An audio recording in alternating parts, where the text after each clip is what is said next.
Hi, everybody. Ian Bremmer here, and it is the second week of war with and in Iran, of course, causing all sorts of disruption around the Gulf, to transit, to personal lives, to the global economy. I want to talk about all these things. The war is, of course, owned completely by President Trump. It is a war of choice. Over a country thousands of miles away. I say that because it's relevant in the way he talks about things like Ukraine and Taiwan. There was a choice in terms of the timing, a choice in terms of the decision to go to war together with Israel, but not to coordinate with other American allies in the Gulf or in NATO. Also a choice in terms of the extent of the war, to make it a war of regime alteration or change as opposed to an extension of the 12-day war that we saw last year. There are real threats that come from Iran. There is a nuclear weapons program that they have, despite military attacks on them and economic pressure and sanctions, that they have continued to pursue an illicit nuclear program. There's a ballistic missiles program that they continue to expand significantly, despite it being forbidden by a Security Council resolution at the United Nations. That's a threat, mostly to Israel and Gulf allies, but a real threat nonetheless. There's an Iranian threat through their proxies, the so-called axis of resistance, though that's been significantly, even severely diminished because of attacks and wars against those proxies across the last 2 years, particularly Hezbollah, with another war going on right now that Israel is pursuing on the ground and from the air across southern Lebanon and in Beirut. Also, of course, Hamas, especially post their attacks, their terrorism on October 7th.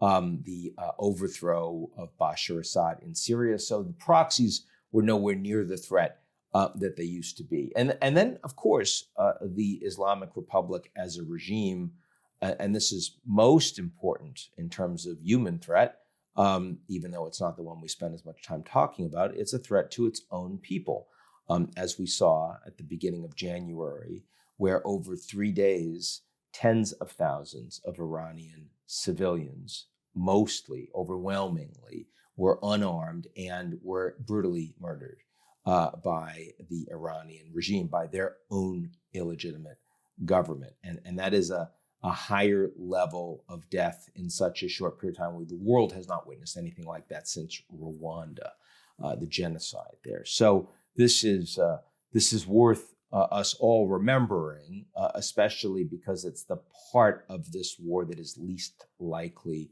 to meet with success.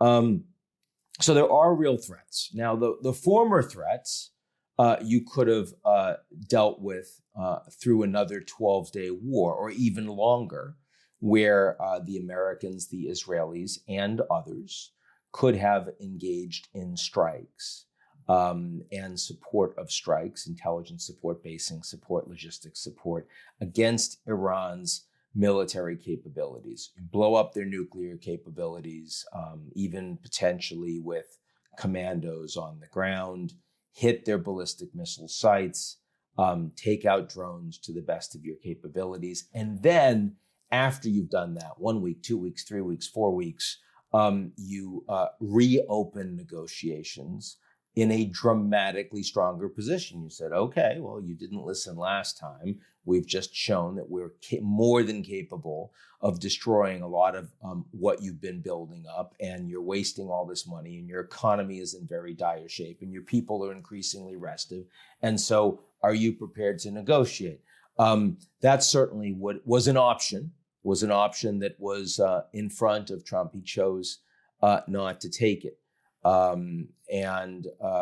Instead, this is an assassination of the supreme leader. It's assassination of the top military leadership. And it is a demand that the United States and that Trump himself has a direct say in who the next leader of Iran is going to be. Now, they've already picked a new leader, Mujtaba Khamenei, who is the son of the former supreme leader. So it's been a week of war, and we've gone from one Khamenei to another Khamenei, and he's just as hardline. He's probably a lot less capable. He's generally unknown internationally, but what is known certainly is completely supportive of hardliners in the Islamic Revolutionary Guard Corps, all about death to America, death to Israel, would not be any more acceptable to either the Iranian people or to the United States or anyone else that's an adversary of Iran than Ali Khamenei had been. And so here you have this, outcome. And at least from the American perspective, the war's not over until he's gone. Now, that doesn't mean the same level of bombing, especially because the U.S., frankly, only has the munitions in place to maintain this level of bombing for maybe another week. So the pace of the strikes is going to slow significantly, irrespective of what the political will is. But the outcome, the declared outcome of this war, is very much not aligned with the political orientation of the government of Iran right now. And there's no here to there on regime change going forward. You either need significant boots on the ground, which the Americans don't have and are not prepared to countenance, though they are talking a lot about American troops for more limited purposes, like, for example, taking out the enriched uranium stockpiles in Isfahan, a very dangerous thing to do that the Israelis are pushing the Americans really hard on. CENTCOM and the American military commanders really are resisting it, and ultimately this will be Trump's decision. But no significant troops to overturn the regime. That's not being considered, and the Iranians don't have the coordinated opposition, the weaponry, the training to overthrow the regime, given its present level of capabilities. Now, I mean, might they, in a few more weeks after significant and continued fighting? Maybe, but I wouldn't bet on it. I hope I'm wrong, but I don't think I am. I think that at the end of the day, in a month's time, in 2 months' time, this is still a regime that is likely to be able to repress its people, and a regime that is likely to be able to support limited strikes, opportunistic strikes on tanker traffic, on oil infrastructure, on civilians in the region, in promoting terror internationally against targets against Americans, which is something that the U.S. intelligence agencies had warned the Trump administration about before the war started. And that is a serious concern that we're going to continue to live with. So what does that mean? It means you own the outcome, and you show the Iranian leadership that there's no point in further negotiations, certainly not this leadership, but you can't get the outcome that you want, which means that for the foreseeable future, you continue to have threats across the region. You already have 7 American servicemen and women who are dead. There's almost certainly going to be more. There's a terrorism threat. There's going to be more anti-Semitic attacks around the world. Oil prices are over $100, and they are likely to stay comparatively high even once you have convoys and insurance provided by the U.S. in place for at least another quarter. And that's problematic for Trump, of course, given that affordability was already the thing he was most underwater on with the American population going forward. There's higher prices for natural gas and food as well, though that's mainly being experienced in Asia and a bit in Europe. You've got the Russians who are empowered by all of this and are more capable of meeting their budgets for the next year, and the Americans suspending some of the sanctions so that oil can get out, even if it's Russian oil, even if it goes towards the Ukraine war effort. Plus, of course, Iranian people are getting hurt. We've seen the strike that overwhelmingly looks to be an inadvertent American Tomahawk missile and blowing up an Iranian girls' school that was right next to a military target. Trump says that was the Iranians. Even his Secretary of Defense, Pete Hegseth, immediately and very unusually said, no, sir, there's an investigation that's ongoing.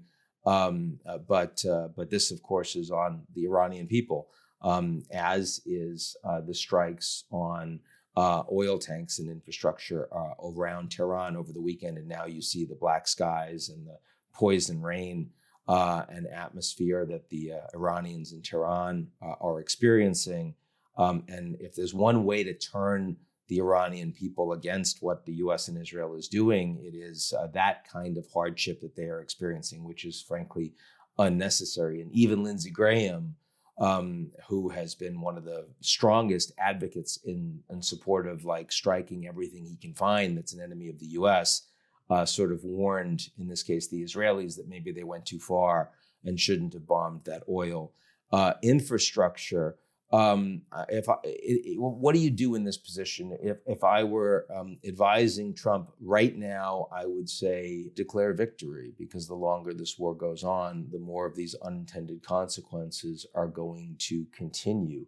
And obviously that includes significant tail risks of not only more economic damage to the U.S. and globally, but also much more material human damage and casualties, none of which is necessary, none of which was required in terms of the real security threats that Trump and allies have been dealing with Iran for quite some time. It does not appear that that is what he's going to do. It appears that he continues to double down on having to be in charge of who the next Iranian leader is.